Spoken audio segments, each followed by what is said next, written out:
Welcome. This is Backyard DIY Engineering. Jim coming to you. So this is a wonderful part 2 of part 4 of the studio build. In part 1, we did our full clean out and we built the back wall in. In part 2, you will see that we finished the walls, we put up the soundproofing, all the insulation in the door. What we are doing currently now, and the issue we kept running into, is that the container that we decided to use is actually a little bit bent on the sides and on the roof. So what we had to do is build the walls a bit away from the container to allow for the container's deformation, but yet keep our walls straight as possible. We also roughed in the electrical as we went, just so that I didn't have to go back and do it at the end. We went with a 2x4 construction, and there's certain areas because of the way the containers are made, we actually had to put the 2x4s 90 degrees normal than what you would do the stud. This also makes it easier when you're trying to line up the wall board, but it does make it a little bit more difficult when you're putting in the soundproofing. But because it created a space behind it, we were able to merge the soundproofing behind these areas. We also had to fix any holes in the container prior to putting up the studded portions of the wall. We went with a urethane material because it would last longer and it's much more flexible. I wanted a large enough area so that we could have a green screen environment as well inside of the studios for videos and such. So I ended up making this about 18 feet by the full 8 foot of the container. It ends up an inside just under 7.5 feet. I continued to rough in with the electrical components, the boxes, pre-wiring up the connections so that when we get to the end, it makes it much quicker. One thing to keep in mind, I like cleanliness while I'm working, so you'll see me clean a lot. I like to keep my floor area clean so I'm not stepping over things. I also like to lose tools. So now on to the most important part. What type of sound barrier will I use? I went with a Rockwool brand insulation, which is a mineral wool. It is a fibrous material formed by spinning or drawing molten materials, whether it's rock or silica slag, ceramics. It's a very dense material. It is the best characteristics for soundproofing. It's a very high temperature and water resistant type insulation. You will see during the videos that it comes in 47-inch or close to 4-foot sections.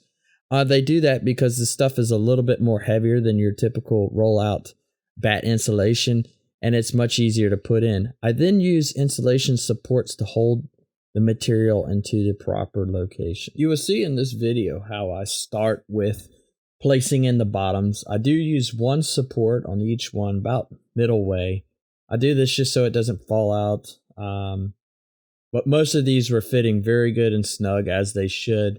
If any of the 90 degree or flat pieces of 2x4, I actually got it behind the 2x4. There's really no rhyme or reason on which direction you're supposed to go here. But what I did is I did all the bottoms first. Then I came back in and actually installed the top portions in. I did use 2 of the actual braces to hold these in because they wanted to fall out a little bit more just due to the fact that they were up off the ground. I have to say that the Rockwool insulation is very itchy stuff. It is not like the normal batt insulation, the pink stuff, the yellow stuff you're used to. It gets on anything and everything, and it itches tremendously. So I do want everybody to take caution when using this, to wear long sleeve shirts, zip them up to the top even when it's hot. So now on with the wall covering. So we chose 2 different style wall coverings. You will see a section of the wall covering where we use a typical outdoor screen, and then you will also see an area where we use pegboards. The reason why we use the outdoor screen is because I wanted one area that was very sound absorbent where we could actually do our sound studio without getting any type of reverb from the wall. Yes, you can take it out in post-processing, but the cleaner your sound coming in, the better sound going out. The next material is pegboard. Now, I use pegboard because pegboard has holes at 1-inch increments squared all over the entire board. This allows sound to absorb into the product, but yet not reverb out as bad as a sheetrocked wall. Next, if you notice, when I was doing the ceiling insulation, I ended up using 6-inch batt insulation. I did this both for cost and the fact that most of the soundproofing or sound density I needed was not in the ceiling, it was more in the walls. There's not many times where I look up at the ceiling to talk in a mic. So back to that famous thing, a little bit of cleanup. Now we're going to work on the actual finishing of the electrical and getting us power to all the places so that we can have pretty lights in the system. I went with a hot outlet and a switched outlet at each one of the lights so that I could do a switched or non-switched situational light. Rough and finished. But this is video 2. We will show in a future videos the actual finished product. So just as a little fun, I threw my disco light in there, thought I'd turn it into a disco room for a few minutes. You always got to have a little bit of fun here. So one last thing that we need is a door. So that's what's coming up next. It's a full 2x4 construction, same type insulation. And you will see that it is covered in a carpet-like material. Thank you. And the next video is on the trim and finishing of the room.